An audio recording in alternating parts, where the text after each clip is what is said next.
In my past life, I supported Ji Yuzhao's lofty ambitions, elevating him to a position of great prestige and respect, yet he claimed that being my child groom robbed him of his dignity, and he resented me for a lifetime. In this life, after his rebirth, Ji Yuzhao secretly swapped me, less than 2 days old, with another. He let a counterfeit heiress usurp my identity to become his meticulously chosen wife. I was abandoned at the orphanage gates, only to be fortuitously found and doted upon by an old general, who raised me in comfort. When we met again, he was the kept husband of the fake heiress, living a life worse than a dog's, and I was the brilliant, rising young professor on campus. Ji Yuzhao begged me through his tears to save him, but I just tilted my head and replied with a look of innocent cruelty, "Who do you think you are?" 1. I woke up in the hospital nursery. The identity band on my wrist was carefully removed.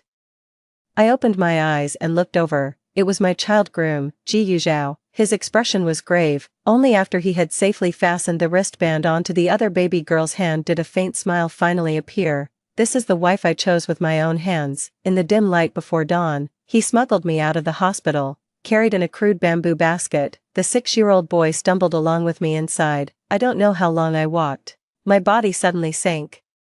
Ji Yuzhao dumped me at the back door of the orphanage. He was desperate to leave, as if unable to bear the weight of his own conscience. He turned back. Ji Yuzhao bent down. He touched my warm face, his voice trembling. Don't blame me for being ungrateful. If you must blame anyone, blame yourself for treating me too well in our past life. You were so perfect that no matter what I, your child groom, achieved, the credit always went to you. But I'm a man too. I have my own ambitions, my own pride." Ji Yuzhao steeled himself and removed the rag that was stifling my sobs. "In this lifetime, I truly don't want to be held back by you anymore." He ran off at full speed, terrified of changing my mind, and equally terrified of my act of abandoning the baby being discovered. The July heat was oppressive, yet, swaddled in thick layers, I felt a chill that pierced me to the bone. The Ji family had a problematic class background. He was an outcast in those days and had a very hard life. After his parents passed away, Ji Yuzhao was passed around among relatives like a piece of trash. No one was willing to take him in. He spent half a year as a little beggar on the streets before he met my parents, who had just moved to the neighborhood. Our Sioux family's ancestors were of Dai ethnicity. We have always followed the matrilineal custom of women taking husbands. Seeing that Ji Yuzhao had no one to care for him, our family took him in, to be raised as a future son-in-law.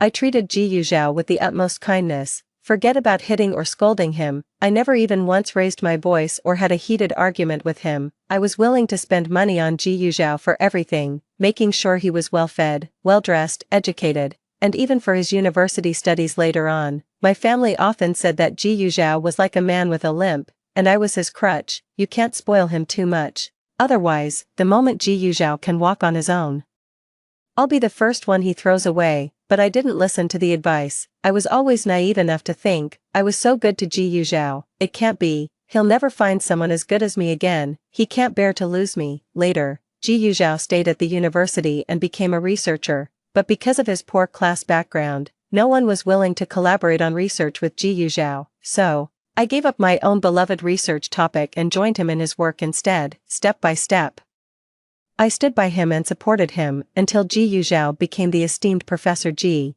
But in the twilight of his years, as his life drew to a close, Ji Yuzhao lay bedridden and frail, as if all restraint had been cast aside. His gaze was clear and sharp. He forcefully pushed away the hand I had offered to support him and accused me. "Suku, I would rather have been a beggar on the streets for the rest of my life than remain your child groom for a single day more. At the very least, that way I could have lived with some dignity." A pain as if pierced by 1,000 swords. I was good to him my whole life, so good I lost myself in the end. And for what? In Ji Yuzhao's heart, there was never even a simple "thank you." My virtuous wife helped me scale the heights of ambition, yet upon success, my first thought was to cast aside the one I cherished. Once power was firmly in my grasp, I'd trample her very grave to welcome a new bride. Ji Yuzhao, your heart is truly made of stone. Overwhelming grief forced a choked sob from my lips. But an infant's body is far too frail. Even the summer cicadas drone is louder than I am. The orphanage's back door had long been forgotten. Leaving me here is no different from a death sentence. In our past life, Ji Yuzhao, with tears in his smile, promised he would never fail me in this one. In this life, The very first thing he did upon his rebirth was to cast me aside without a moment's hesitation. He personally chose a new wife, stealing away the life that should have been mine. I hate him so much. I am filled with such regret. 2. Consciousness slowly faded into a daze. The clouds drifted across the sky, but my eyes could no longer focus, until a woman's voice came from within the courtyard. Director, the deputy mayor just stopped by. He mentioned that an old senior official from the capital will be dropping by later to inspect our orphanage. He asked us to receive him, keep a low profile, and said it might lead to another donation. I heard voices. I tried to force my throat to make some sound, but there was none. Even the soft, rustling sound of a broom sweeping in the courtyard was enough to drown out my faint sobs. I was overcome with despair. I gave up, letting myself sink into the darkness. I had no idea how much time had passed, until the sharp screech of a car's brakes jolted me awake. The driver shouted loudly, "Sir, there's a child here." I heard the sound of someone hurriedly getting out of the vehicle to look. An aged hand gently touched my face, bringing a sense of comfort. "Director, could you prepare some rice porridge? This child is too weak to even cry. If he doesn't eat something soon, I'm afraid he'll starve to death." The director agreed without hesitation. Spoonful by spoonful, the porridge brought me back to life. The old commander just held me like that, standing under the leaky eaves, gently soothing me. He looked at me, his eyes growing moist. "When my little girl was first born, she was just about this size. We were so poor back then. Whatever little money we had went to the revolution. The child didn't even have rice porridge to eat. Later, when times got better, she died on the battlefield and never came back. You probably don't know this yet, but my girl went over to the Yalu River. During the fighting, she was so brave." The old commander couldn't go on. A choked voice stifled all the unspoken words. He made up his mind. "Let me raise this child. My daughter left this world today, and this child arrived today. Let him be a keepsake for me." Before leaving, the old commander donated the greater part of his life savings. The leaky roof, the moldy rice porridge, and the children's thin swaddling clothes, all could be replaced now. The old commander gently pressed his forehead against mine and smiled. "From now on, little one, you'll call me Grandpa." The car headed for the train station, carrying us northward. I followed my grandfather and made a new home for myself in Beijing, 1,000 miles away. It was just Grandpa and me at home. Grandma passed away early, after sending their daughter away back then. She stayed behind in Nanjing. Later, when the Japanese invaders came, she was killed in an air raid. Their only daughter, without telling Grandpa, went off to fight in the war to resist U.S. aggression and aid Korea, and fell in the frozen north. Grandpa adopted me when he was bringing their remains back to their ancestral home. He was a grassroots general who clawed his way out of mountains of corpses and seas of blood. I don't know many characters. We specially asked retired Chief of Staff Zhou from the neighboring compound to choose a name for me. Old song. "How about Qinghuan for the girl?" "Qinghuan. Qinghuan is perfect." "Song Qinghuan. Our girl shall be named Song Qinghuan." Grandpa held me, grinning from ear to ear. He didn't grasp the deeper meaning, only barely recognized the two characters. Qing means clean, and Huan means happy, a pure, simple joy. Grandpa thought it was good, and so did I. The years slipped by, and we, grandfather and grandson, leaned on each other as we grew up and grew old. After I became an adult, I never once spoke of that southern town's past. My grandfather raised me. No matter what, I have to stay with him. The year I earned my doctorate ahead of schedule, I successfully secured a position at the university, becoming the youngest professor in its history. My grandfather would boast to everyone he met, praising me for making him proud. Later, during the new student orientation, I stood at the university entrance to help guide the influx of countless young faces. I looked up and met a familiar gaze, Ji Yuzhao. He had grown noticeably thinner, carrying several bags as he walked in. The moment he saw me, a storm seemed to surge in his eyes. He froze. He only snapped out of it when the girl beside him tugged at his sleeve impatiently. The young girl walked straight towards me and asked with a smile, "Excuse me, senior, is this the math department?" "I'm Su Shirue, a freshman in the math department. I'm here to check in with my academic advisor. This is my family member, also a freshman, Ji Yuzhao, from the literature department." It suddenly dawned on me. That girl, I knew her in a past life. So, this was the wife Ji Yuzhao had so meticulously chosen. I let out a silent, bitter laugh, marveling at how fate is nothing but a farcical play. "You can check in right here, classmate. I'm not your senior. To be serious, you should call me professor." 3. What? What? The two exclaimed in unison. This prompted Professor Jing from the College of Liberal Arts, who was nearby, to lean over and explain. No need to be surprised.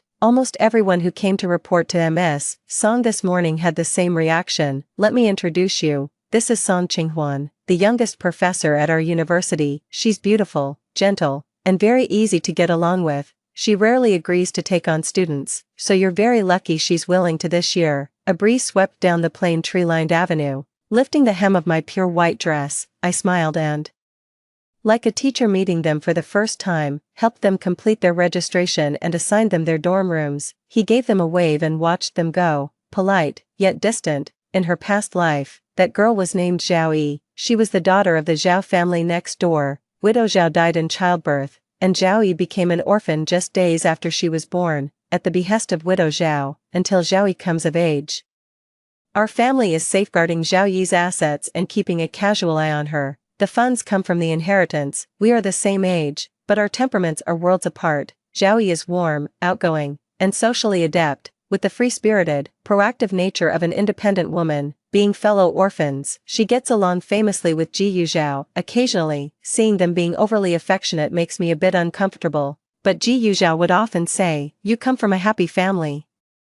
How could you possibly understand the pain in the heart of an orphan like me, raised to be a child groom?" Zhao Yi and I have similar experiences. It's just a case of misery-loving company. He sounded so pitiful, my heart went out to him, so I let him have his way. Looking back now, that's probably why he let Zhao Yi take my place in life, in the world of Ji and Zhao. I suppose the only way to salvage a shred of my dignity is through Zhao Yi, but none of it matters anymore, in this life. I am not Su Ku, but Song Qinghuan. She is not Zhao Yi, but Su Shiriwei. The dignity that Ji Yuzhao craves, I will personally return to him. We were strangers, face to face. That was already a merciful end, granted by my grace, but I never expected that Ji Yuzhao would seek me out on his own. As evening fell, I locked up the office and headed to the cafeteria for dinner. At the corner, Ji Yuzhao had been waiting for me for quite some time. "Professor Song," he called out to me softly. I paused slightly, gave a slight nod, and said, "Hello." Then, without so much as a glance in his direction, I walked right past him. He was left standing there, stunned. It seemed he had finally realized that in this life, I truly did not know him. He was somewhat unwilling to accept it. He jogged to catch up and stopped me in my tracks. "Professor Song, wait." I stopped in my tracks and looked at him suspiciously. "Can I help you?" Ji Yuzhao's breathing was a little hurried. "Teacher Song, I have a friend who looks a lot like you. Do you know Su Ku? Or are you interested in finance? Are you working on any financial research? Would you like to collaborate on a finance-related project with me?" I know, Ji Yuzhao is testing me. Every single thing he mentioned is something I did with him in my past life. I don't know why Ji Yuzhao, who clearly loved finance, chose to study literature in this lifetime, but in this new life, I had long since decided I wanted nothing to do with him. I frowned, annoyed by Ji Yuzhao's presumptuousness. "Permission? I have no idea. Furthermore, my doctoral research is in computer science. I have no background in finance. If you're looking for a supervisor to guide your research project, your best bet is to get into our graduate program first. The undergraduate years are for laying a solid foundation. Don't get ahead of yourself, student." I was playing the part of a teacher to the hilt. After offering him a few words of advice, I turned and walked away. Ji Yuzhao stood frozen in place, caught completely off guard. I knew exactly what he was thinking. He was hoping for a tearful reunion, putting on a show of false sentiment. He used my shoulders as a stepping stone to reach his lofty ambitions, blinded by affection.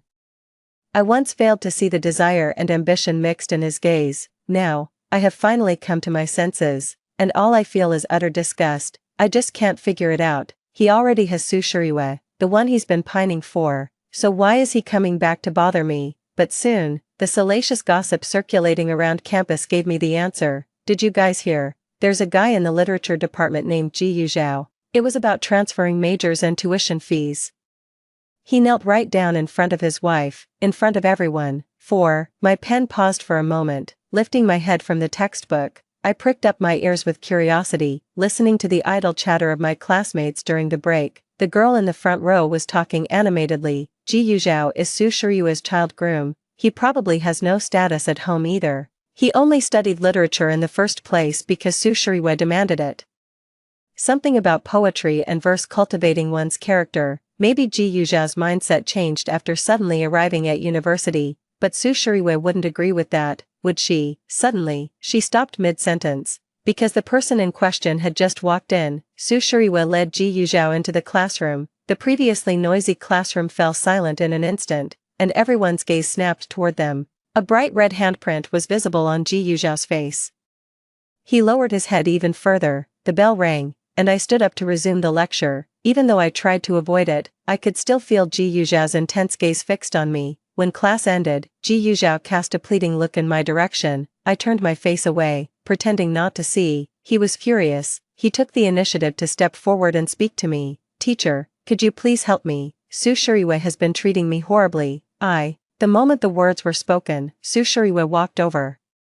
She kicked Ji Yuzhao in the shin and snapped angrily, "What nonsense are you telling Teacher Song? Professor, we're an old married couple. We were just fooling around. Please don't take it to heart." I pretended not to notice anything amiss and instead smiled as I advised Ji Yuzhao, "It's no small thing that your wife was willing to support you through university. You should be more considerate of her."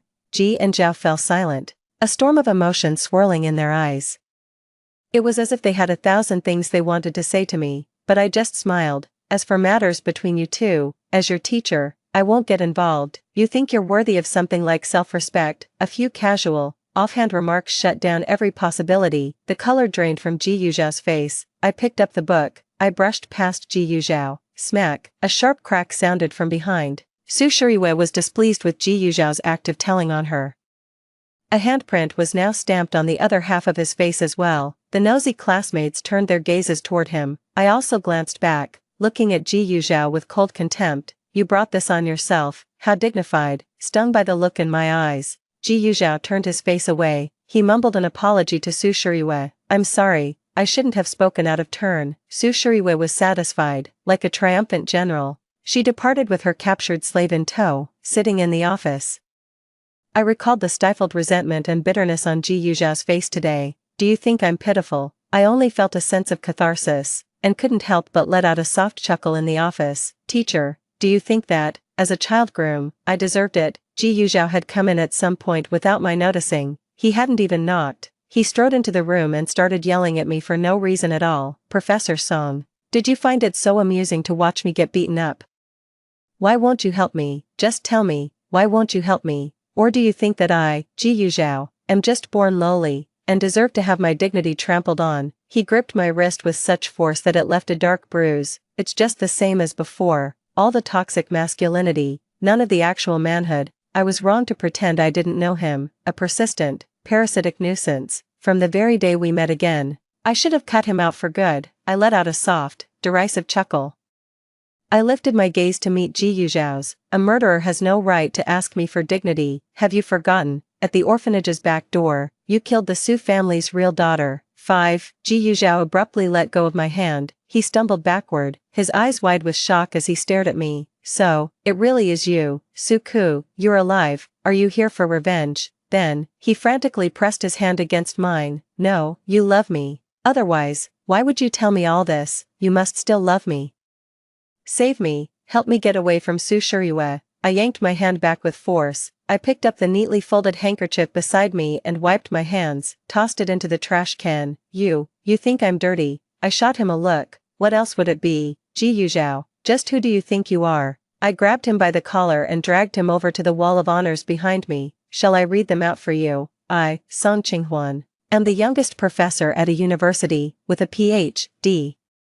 in computer science. I receive a state stipend and am recognized as a national-level high-caliber talent. I'm one of Beijing's top 10 outstanding youths, and my future prospects are limitless. What gives you the right to ask for my help? Are you even worthy?" Ji Yuzhao's face paled. It was as if his already fragile self-esteem had been trampled on by me once more. With tears in his eyes, he pleaded with me helplessly. "Su-ku, you know, I can be useful too. In my past life, I made it to professor. I'm capable, and I've always been considerate towards you. Just help me divorce Su Shiriwei, and I promise I'll treat you well in this life. We can be like before, supporting each other and growing old together." Slap! I slapped Ji Yuzhao's face hard, sending his head snapping to the side. It still wasn't enough for me. Crack! Another blow landed, and I hit Ji Yuzhao hard enough to make his lip bleed. I shook out my numb wrist. Disgusting, get out, otherwise.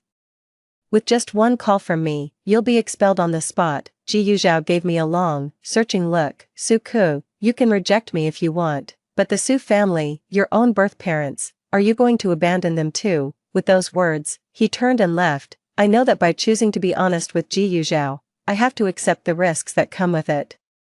But in this life, I will never choose to sit back and do nothing. I stood up and headed straight for the girls' dormitory. Hello, I'm looking for Su Shiriyue. I'm not the only one whose life has been rewritten. Sitting face to face with Su Shiriyue felt like a lifetime had passed. She's very straightforward, just like. Are you here to tell me to be nicer to Ji Yuzhao? I think this is a family matter. If it's truly unworkable, he could file for divorce, rather than. I smiled and cut in. No, I just think you're still being too good to him. Su Shiriyue was slightly taken. He hadn't expected me to say that. Is it because he offended you before? To be honest, I was also a bit dazed when I first met you. Teacher, you look very much like my mother. If I hadn't heard you grew up in Jing City, I would have thought you were her biological daughter. It's a shame she passed away, otherwise, if you'd met her, you'd have hit it off instantly. I looked up. I hadn't expected Su Shiriyue to be testing me as well. We're both clever people. Seems there's no need for me to beat around the bush. June brings the rainy season, and in years past, my mother's knees would always ache with rheumatism. When brewing the medicine, I have to add an extra spoonful of honey. She has a child's palate and always complains it's too bitter. She often says, Acanthopanax bark. That's the bitterest of all. The glass of water by Su Shiriyue's hand was knocked over abruptly. Her eyes slowly welled up with tears, her voice trembling. She looked at me. You. I reached up to wipe away her tears, my gaze settling on her shoulder. That plum blossom birthmark of yours. It's just like your mother's. Zhao 6. It was a heart-to-heart conversation that lasted the entire night. It was as if fate had forcibly set a derailed life back on its proper track. In the morning, I asked for a half-day leave from school. I went back home to see my grandfather. Grandfather was playing chess with old Mr. Zhou, two terrible chess players, meeting for a game. They'd make 3 moves, then take back 4. It was enough to make any onlooker chuckle. Even so, Grandpa was still no match for old Mr. Zhou. They even looked down on me for being uncultured, saying I needed to read more. Grandpa was absolutely furious. As soon as I arrived, he pushed the chessboard aside and said petulantly, I'm done, no more chess.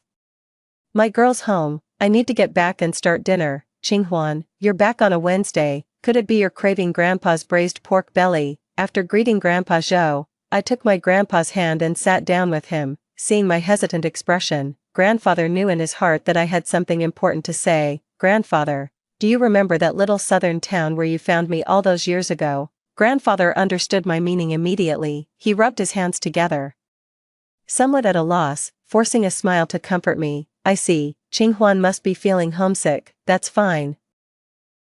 I'm afraid I won't be able to be with you for much longer. It's good for you to go back and look. If there are still people in your hometown, you'll have someone to look out for you in the future. Grandfather's eyes welled up as he finished speaking. He hurriedly stood up and made a transparently obvious retreat toward the kitchen. Let's not talk about this anymore. Grandpa will make Qinghuan some braised pork. I watched the stubborn back of the old man. I didn't say a word. I silently pressed my face against his back. My tears soaked through his shirt, making it cling to his skin. Grandpa's hand, in the middle of cutting the meat, stilled. He said with a comforting smile, Silly girl, what are you crying for? Your grandpa just hates to see you upset. When I first found you, you were as skinny as a kitten. You didn't even have the strength to cry out loud, and now, look at you, all grown up in the blink of an eye. I didn't let the old man stay upset. I started from the beginning and explained how I had been switched. The old man listened intently. The emotions came and went quickly. I thought I was going back to my hometown to reunite with family. I never expected I'd be coming to him for help.